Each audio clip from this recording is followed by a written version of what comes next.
E aí, meus queridos alunos do Pedro Celso, tudo bem com vocês? Então vamos continuar o assunto. Lembrando bem, os pronomes demonstrativos são muito utilizados em textos da redação como elemento de coesão referencial. Então temos alguns exemplos.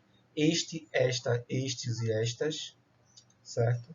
Esse, essa, esses e essas, isto e isso, certo? Aquele, aquela, aqueles, aquelas, aquilo. São exemplos de pronomes demonstrativos que nós utilizamos na redação como elemento de coesão referencial, certo? Vou dar mais alguns exemplos também de coesão referencial.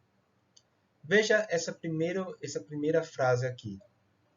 A peça que te falei estreia hoje, certo? A peça é o substantivo, certo? A peça que te falei. O que ele funciona como pronome relativo. Geralmente, o pronome relativo ele faz uma referência ao substantivo que foi mencionado anteriormente, certo? Então, o que ele se refere à peça. A peça que te falei estreia hoje. A mesma coisa aqui com essa segunda frase. O edifício. O edifício que as paredes foram pichadas fica logo ali.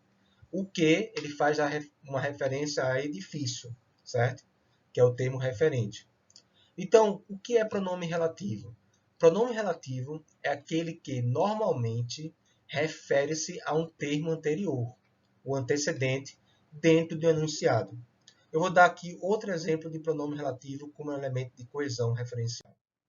Por exemplo, no fim do século XIX, o aumento da procura do petróleo decorreu principalmente da necessidade de querosene para iluminação e substituição ao óleo de baleia, vírgula, que se tornava mais caro.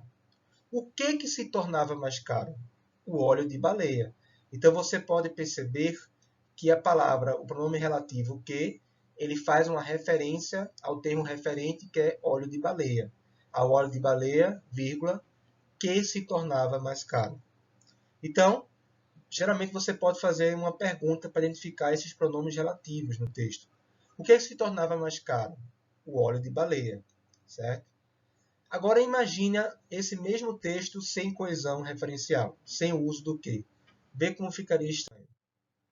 No fim do século XIX, o aumento da procura do petróleo decorreu principalmente da necessidade de querosene para iluminação em substituição ao óleo de baleia. Ponto. O óleo de baleia se tornava mais caro. Vê como isso aqui realmente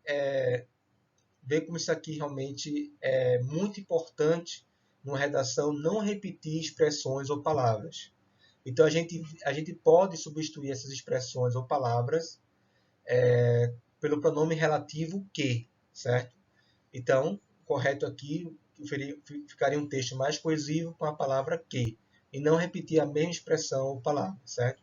Então, fiquem atentos bastante a isso, certo?